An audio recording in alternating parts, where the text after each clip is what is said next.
Bonjour, bienvenue dans ma bibliothèque. Nous sommes à Montréal le 23 mai 2013 et mon nom est Bruno Lalonde. Alors, je vous montre maintenant, vous voyez, ce qui coule du robinet de la ville de Montréal.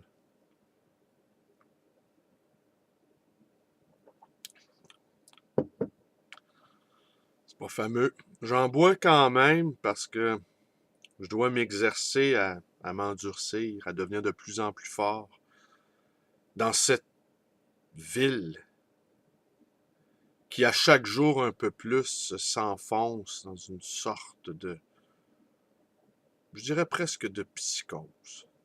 Il n'y a pas une journée où cette ville-là ne nous offre pas le spectacle accablant de sa déchéance, de son incapacité à faire face à l'adversité.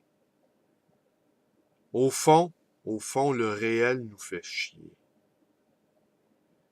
Et d'entretenir les ponts, les chaussées, ramasser les vidanges, que c'est donc fastidieux. C'est bien plus drôle d'être sur Facebook ou sur YouTube. Le virtuel est bien plus intéressant que le réel. L'imaginaire est bien plus plaisant que le réel. On est fatigué du réel. Ce réel qui à chaque jour devient de plus en plus hallucinant, vous ne trouvez pas? Ce type-là d'extrême droite, Notre-Dame de Paris qui se fait flamber le caisson. Le lendemain, une fémène elle, se fait mine de se suicider. Militaire, coupé en rondelles, par des islamistes à Londres. Ouais, on va prendre un petit shot. Ah, ça goûte mauvais. Alors aujourd'hui, outre le fait que je suis en train de m'empoisonner sous vos yeux en buvant cette eau qui sort de mon robinet, du robinet de chez moi, eh bien, j'étais un petit peu down. Il y a eu le lancement de la revue il y a 2 jours et j'avais oublié à quel point c'était difficile les lendemains de lancement. Des accouchements, c'est toujours douloureux, en tout cas, au niveau de la création. J'avais oublié à quel point lancer un livre ou un disque, c'est pas le faire qui est fatigant, c'est le mettre au monde. Par contre, j'ai été content de voir que les artistes ayant participé à ce numéro ont été heureux, eux, du résultat et heureux d'avoir fait partie de cette aventure qui était le 7e numéro de la compagnie à numéro. J'étais heureux de leur joie. Mais moi, hier, je dois vous avouer que, oh, petite forme. Il y a 2 jours, j'ai reçu une lettre de mon ami Michel Saint-Laurent-les-Arbres, et sa compagne, Pascal, que je vais vous lire. Je l'ai relue ce matin, elle m'a donné de l'énergie, elle m'a donné du pep. Elle m'a envoyé ça le 19 mai, en fait. Salut Bruno, grand merci pour ta créativité. Tu insuffles toujours une très bonne énergie. Tes colères sont salutaires, très bonne inventivité, et ce qui me rassure, c'est que tu sais garder ta ligne personnelle et tes choix de lecture sont toujours passionnants. Quoi de plus normal vu ta propre passion? Même si je me suis fait discret ces derniers temps, sache que je ne rate rien de tes vidéos. Pour un ancien Lyonnais comme moi, qui s'est exilé près d'Avignon, c'est assez marrant de voir ton regard très positif pour les groupes de création lyonnais. C'est le côté Saint-Laurent qui nous relie et les arbres qui ne cachent pas la forêt. De l'arbre à pain, de l'arbre à livre et en passant par l'arbre à cam, si l'on veut, les racines s'expriment. La parole branche, la voix stimule les durs de la feuille. Ton expression est très juste. Il y a toujours de l'émotion. Merci pour cette expression libre, Bruno. Longue vie à toi et à tes trouvailles. À la prochaine, en toute amitié, Mitch. Oui, en effet, il se passe quelque chose à Lyon, c'est clair. C'est d'autant plus étonnant. Je suis allé plusieurs fois en France. Quelques fois, en tout cas. Et je n'ai jamais visité la ville de Lyon. Je suis allé plusieurs fois à Toulouse, je suis allé plusieurs fois à Paris.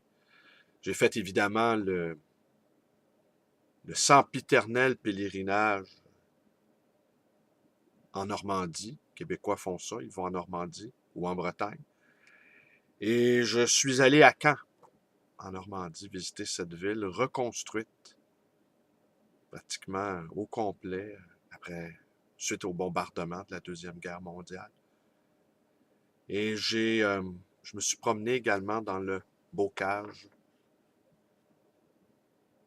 et je me suis promené dans les cimetières. Et c'était assez émouvant de voir des patronymes normands, bien de chez nous finalement.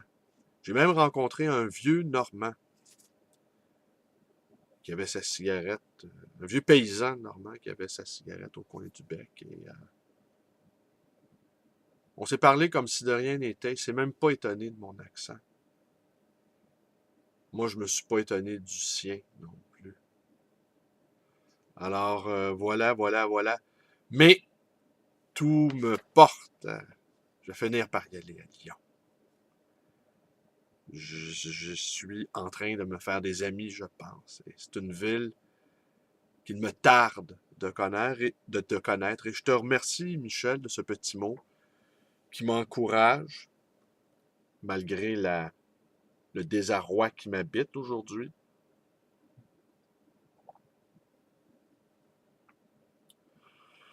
Ouais,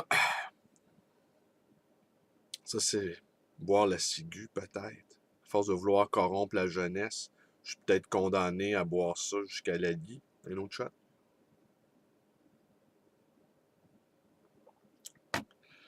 Alors c'est tout pour aujourd'hui. Je vous remercie d'être avec moi. Mes vidéos vous plaisent. Manque d'émotion un peu aujourd'hui. Je vous dis, je suis fatigué. Petite forme. Très mal dormi aussi. Nuit d'orage. Et je me suis réveillé en plein milieu de la nuit pour écouter la radio. Et j'ai écouté Jacques Parizeau, 82 ans. Jacques Parizeau qui nous expliquait qu'au fond, on n'est pas si endetté que ça. Qu'on est riche, mais que on est victime, nous, les Québécois, d'une intense campagne de salissage visant à nous saper le moral. Et je l'écoutais, cet homme-là. C'était un pur miracle, cet homme-là. Comment ça se fait qu'il n'y en a pas plus des comme lui, des Jacques Parizeau? Comment ça se fait qu'on n'est pas capable d'en voir un, là, au lieu de tous ces politiciens si navrants? Si navrants. Jacques Parizeau, le politicien que j'ai le plus aimé dans ma vie. En plein milieu de la nuit, sa voix m'a réconforté, m'a réchauffé mon esprit. Allez, portez-vous bien. Alors, ma chaîne, vous connaissez la suite. Mes vidéos, vous connaissez la suite. Ma page Facebook, vous connaissez la suite. Ma librairie, 514-736-0999. Vous pouvez également me rendre visite à cette librairie. Et aujourd'hui, j'apporte une pile de ce dernier numéro. Alors, voilà. Si vous avez envie d'en avoir un, ben, je ferai un deal. Il y a toujours moyen de s'arranger. Allez, à la bonne vôtre et longue vie à la ville de Montréal. Cheers!